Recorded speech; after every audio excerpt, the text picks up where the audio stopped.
We're all about turning a crappy situation into something positive. $250,000 of credit I card debt. still remember the day when no one turned up. Throw it in the garbage and start from scratch. I could give myself a chance, so I started something. I mean, I think that counts as from poop to gold. Our sponsor for this episode is our 14-day video script challenge. Yes, we are sponsoring our own show. Yes, we are. Hey guys, welcome back to From Poop to Gold. I'm Daniel Harmon, Chief Creative Officer at Harmon Brothers. My guest today is Karen X. Karen, thank you so much for coming on. Thank you for having me. You kind of, well, I knew you first with your Learning to Dance in a Year video, Yes. right? That was one where you kind of blew up, and you just make a lot of really fun content for fun, which is really, really cool on Instagram and stuff. So did I miss anything? Yes, that's it. Okay, I covered it. Okay, good. Tell us a little bit about your background, kind of where you come from. How did you arrive at this place where you're now, you know, running your agency, doing viral videos for different clients? How did you get into all this? Yeah, I got into all this by accident. So I was actually in a different career at the time. Like so many people get into this field by accident. So I was working for Microsoft, for Microsoft Excel, actually the spreadsheet program, as a project manager. And when I left, I sang a goodbye song to my coworkers. And it was not a particularly controversial song. It was pretty nerdy, but It's one that you wrote. it was one that I wrote. Okay, yeah. And then but it made for a really good headline. Microsoft employee quits with song. Really good headline. Oh yeah, that's pretty grabby. Exactly. And so it overnight started to become international news. And then which was kind of mortifying for me. I think I remember this headline actually. Because now I was like most famous for being a quitter. But it was also really fascinating because, you know, I left Microsoft to join a company called Exec.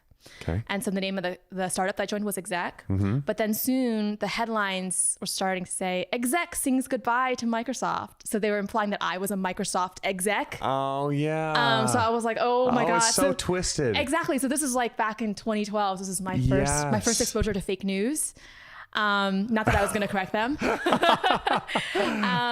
So I kind of got bit by this bug of like making things go viral. And, you know, I got to admit, I loved the attention at the time. It felt like really good and really validating. So then I just kept on thinking like, how can I get attention? And that was kind of how it started. And then eventually devolved into making ads for brands. Yeah, very awesome. Okay, so one of those was obviously the dance video that you made, right? When did that idea come to you? So the dance video was the second video that I made after the Microsoft singing video. Okay. So I actually just really wanted to learn how to dance. I'd always wanted to do this like robot style. Yeah. And so I actually found like a dance class that taught it. So I was like, oh wow, this is so cool. And I went up to the instructor and I asked him, you know, how long would it take to like get good at this? And he said, you know, you could probably do it in a year. I was like, okay, I will try. And then after a few days, I was like, you know, I should really record myself to see how I'm like progressing. And then at that moment, I was like, I should make a video and maybe it could go viral. So I literally Googled like person learning to dance in a year, no hits, didn't find anything. So I was like, okay, I will try this. Go own it. And then so for that year, I was just working towards, I'm gonna make this video and I'm learning how to dance. I mean, I don't think I would have made the video if I didn't really want to learn how to dance, but that was how that happened. Yeah. And I will say you were good by the end of the year. Thank you. You were very good. It was a very good video. Yes. Thank you. It's awesome to see the transition because I'm not a very good dancer. And so I was like, maybe I could do that. I'm like, I think I should probably do something else, but it's cool. Yeah. It's cool to know that I could do that, you know? Yeah. But like quick aside for YouTube comments, I mean, like there's comments that will say like, she's too good, she's faking it. And then there's other comments that say like, she still sucks. And so you just have to like, you know, you just have to brace yourself for whatever the internet's going to say. Yeah. Yeah. Okay. So do those kind of little personal videos of your own. And does that mean, is that when people start kind of reaching out to you like as brands and saying, can you do this for me? Is that how it happened? Or did you go solicit it? Or at that point, no brands reached out to me. Okay. I was just making these fun videos. I started making more dance videos. And then I made this one video called Donut Selfie. And the way that it works, this came out around the same time as iPhone 6. So what you do is you put your iPhone or your Android on slow-mo setting, and then you like twist it around your head, and then it creates sort of this matrix bullet time effect. And so I put it out there, and then Beats by Dre saw it. And if you look up like Donut Selfie or Solo Selfie Beats by Dre, you'll see it's really good for their brand of headphones because they have that B in their Beats logo. And so literally the film effect goes from one ear all the way to the other. And so they reached out to me, and they turned it into their global holiday campaign, and they put all these celebrities in it. And this was absolutely nuts to me because at that time I had never made any sort of advertising or done anything like that before. So that was definitely very lucky and awesome. And that's kind of where your agency launched, is out of that. Well, and what's really cool is that they actually reached out to you and collaborated in order to do the project. Yes. Whereas they could have just been like, oh, there's a cool idea, let's just lift it. They could have just taken it. They could have just taken it. There was nothing really stopping them from just taking it. That's right. Beats is a brand that is very well known for their relationships with artists. And so that's in their ethos. So that was really wonderful they did that because they really didn't have to do that. Absolutely. Yeah. Very cool. And then since then, like you've obviously worked with some other big brands and stuff. A lot of your videos have kind of like an explainer element to them, right? I guess how would you describe the style of videos that you make? Yeah. The style of videos that I make, it's kind of all over the place. Very experimental, right? Yeah. I think like on the personal side, I try to create things that are like using new camera techniques, or if there's a new camera that comes out, I try to figure out what's different about this camera. What can I make? There's kind of a homemade element to it. So I try to make stuff that like the everyday person could make, that they wouldn't need like a bunch of film experience to be able to pull off. And then on the client side, it's kind of all over the place. I experiment with more explainer style videos. I'll experiment with more BuzzFeed style videos. And so I think like one thing for me personally, this is like, I guess every strength is also a weakness, but like I am very bad at consistency. And so as a result, like it lets me be very experimental, but then it makes other things very difficult, like building a following or like building a brand that you're known for this thing. But you're a very visual director or creative director, right? I mean, because you do direct on set, right? Most of the time, aren't you the one doing the most of the directing and stuff? Yeah, frequently I'll direct. Okay. But not always. Okay, but a lot of it, the way you think of it is in terms of like, okay, how can we do creative stuff visually with the camera and everything, right? Which is very fun. The name of the podcast is From Poop to Gold. So I'm aware. I'm a fan. So the theme obviously is finding those stories where you've taken a really crappy situation and turned it into something positive. And when I mention that, what comes to mind in your life or your career where you've had that kind of a circumstance from going from the lows and then turning it into a high? Yeah, going from a crappy situation into something positive. I think like a few things instantly come to mind. So the first example I think is when I was at Microsoft, I really thought I had landed my dream job. It was my first job out of college. I felt like it was very prestigious. I prided myself in being like a very analytical person at the time. And so I felt like I'd reached my pinnacle, working for Excel. Yeah. And so I think like there's this misconception about your dream job where I think people will think like, that's my dream job. And then they'll go get it and they might actually achieve it. And then they're there and they might not be happy. And then that's when the existential crisis comes. It's like reality minus expectations or expectations minus reality, right? Is happiness. And so I think like I expected that it would be everything I ever wanted, but then, it wasn't. And it wasn't, I think at a young age, you don't really know what you want. Like I remember a mentor saying to me, like, are you a big company person or a small company person? I was like, I have no idea. This is my first job. Like, how would I know? Yeah. And so I ended up kind of very unhappy in that situation, but also feeling like I didn't deserve to be unhappy. And so I think that's maybe something that a lot of people can relate to, is that they feel like they should enjoy this thing that they worked hard towards, but they don't. Yeah. And then I remember like I, desperately wanted to leave, just because the job wasn't right for me. Nothing about like, I think Microsoft is a great company. They've done a lot of great things in the last few years, but it wasn't the right role for me. Exactly. And so I was interviewing, and my kind of style is for interviewing, at least at the time, was basically just like, let me show them how hard I'm gonna like work and prep for this. And so I was interviewing actually for a job at Evernote, which I at the time like decided that's my dream job now, you know, because you just get in your head like, that's my dream job. And so I ended up like, I wrote like a song for them, which I went into the interview and I performed, and it was like cricket. It was not well received. It was not quite like your exit from Microsoft. Right. No, it was not well received at all. And I desperately wanted this job, and I had spent 50 hours like creating like an app concept, and I like learned After Effects and like animated it and made all this stuff for them. I like went overboard basically to try to get this job. Yeah. Just thinking like I would just brute force my way in, like I had learned previously. You were gonna stand out from the crowd. Works. Yeah, exactly. And I figured, you know what, like if I get rejected, at least I know that I like did everything I could. Yeah. And of course I got rejected, but still it was just like at that moment it was just so.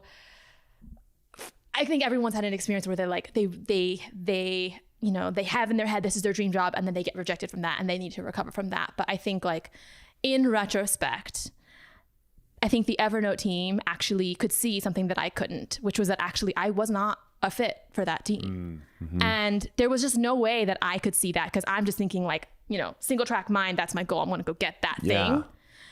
And so in retrospect, like it was absolutely the right thing for me. And by that door closing, it set me on a different path, and I'm doing work that's much more better suited for me than working on like office productivity software now. But I just think like this from poop to gold concept, anytime there's like a rejection, I know it's cliche advice, but you really have to have faith that things work out. For sure. Yeah. 100%. Awesome. And so coming out of that, you were, you know, dropped down essentially with the, you know, realizing your dream job wasn't actually your dream job. Mm-hmm. And then also going for what you thought was your dream job and not getting that one. Mm-hmm. And then coming up out of it, how is the next portion of that is just going in and making those videos, I'm assuming, right? Yeah. So I made these videos for fun. It was never, there was never a point where I was like really aspiring to be a video creator for a living until right before I became that. Yeah. And so in many ways it happened by accident. And so I think like there's this traditional, you know, where do you see yourself in 5 years thing, but with the internet, that just does not apply. Yeah. Because for me, every opportunity that I've had that's been really cool, there would have been no way to foresee that even like 6 months in advance. Yeah. Just because of how quickly things change. And I think also, you know, if you have that track of like, if you become too singularly focused on goals, it can cause you to miss opportunities and serendipity along the way, which I'm someone who tends to like get obsessed with a goal. So I've had to keep that in check. Okay. That makes sense. What strategies do you use to make sure these stories that you create for your clients get out there? Mm-hmm. What strategies are you using to kind of drive the virality behind these campaigns? Yes, that's definitely an answer that has changed quite a bit over time. I think like the word viral, it's something that you've talked about, and I've talked about as well, but I definitely used to brand us more as the viral agency, and I've had to move away from that by necessity, by force, like not through my own preference. Yeah. And so I used to actually make things go viral back when it was easier to do that. Yeah. And my strategy at that time was that I wouldn't usually just sell one video. I would sell a package of 3 videos or something to a client and say, we're going to do 3 videos. And I would say, here's 10 concepts. Yep. And then we're going to choose 3 of them, and we're going to do all 3 of them. Yep. And so that was one way to A, increase the chances of going viral, and B, close more business from one client. Right. But lately it has shifted so much to, by necessity, conversion marketing. Yeah. Because, you know, organic reach is way down. And whereas, you know, in the heyday, we would be able to get, I think the most extreme example is there's one video that we did that has 50 million views on Facebook, that only had $500 of paid media behind it for those views. Yeah. Not possible today. Yeah. The algorithm just simply does not allow for it. It's just, exactly. It is impossible today. You could have a video 10 times better than that video. It wouldn't perform in that way. And so it's almost impossible even for a non-brand to do that now. Yes. Just a regular everyday creator throwing it up. That's almost impossible as well. So at the time, it was a viable strategy to like, we're going to get these millions of views for free. And then there'll be a product message at the end of it. And there's going to be a massive retention drop off, but enough of those people will see it and go. That no longer applies because you just can't count on getting these millions of views for free. Facebook saw they don't want people like us getting millions of views for free. Yeah. And so now it has become much more based on conversions and the product messaging. I think that's one thing I've always really respected about the work that you've done is that from the start, you guys, have a sales background and understand how to sell the product in a really convincing and interesting and entertaining way. Yeah. And I had a much more circuitous path to reach the same realization. Sure. And so like what's working? What do you find working for you now? I mean, obviously in the content itself, creating stuff that is a little bit more conversion based, but as far as like even like distribution strategies, do you have any insights for our audience? Yeah, I think one thing that I find works now is because the shelf life of content is so short now. I don't know if you've seen this as well. Just the stuff you put out. All favors the now. Yeah, the attrition on it is so fast and people fatigue so fast. And so one thing that we've been doing lately with our clients is we've been shooting and scripting and editing in a much more modular way. Okay. And so what that means is we'll come up with like, here's 10 entirely different scripts for your product. Okay. And then if we actually just shoot these 50 asset library pieces, we'll be able to stitch those 10 videos out of it. So rather than thinking of it as like, we're going to build a house by building the foundation and then building on top of that and then, painting it, rather than thinking of house, we think of it as Legos. Like, let's just think of, here's like the 10 different Lego structures we might make. Now let's just go make all the Lego pieces and then we'll assemble it after the fact. So that's one thing that we've been doing. And so you're able to get many more videos out of a shoot day. And then you're able to be much more experimental with it. And I think I first woke up to this when, and you guys do this too, you'll take like a piece from the middle of the video or from the end of the video and like inject it in the beginning and see how it does. And so I've been thinking about how to shoot in a much more modular way so that the videos have a longer shelf life.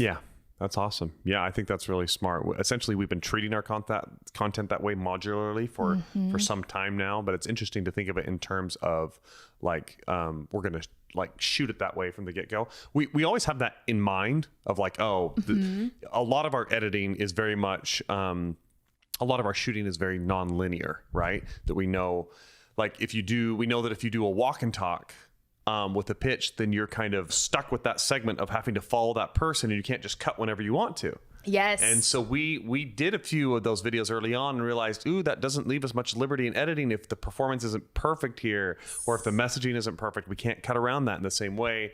And so we learned to keep kind of people still and that kind of thing. And that was very helpful. So like the Dollar Shave Club continuous shot that all the clients want, that actually has major limitations. That's right. Yeah. It was very awesome at the time and everything. And I still think it can be, right?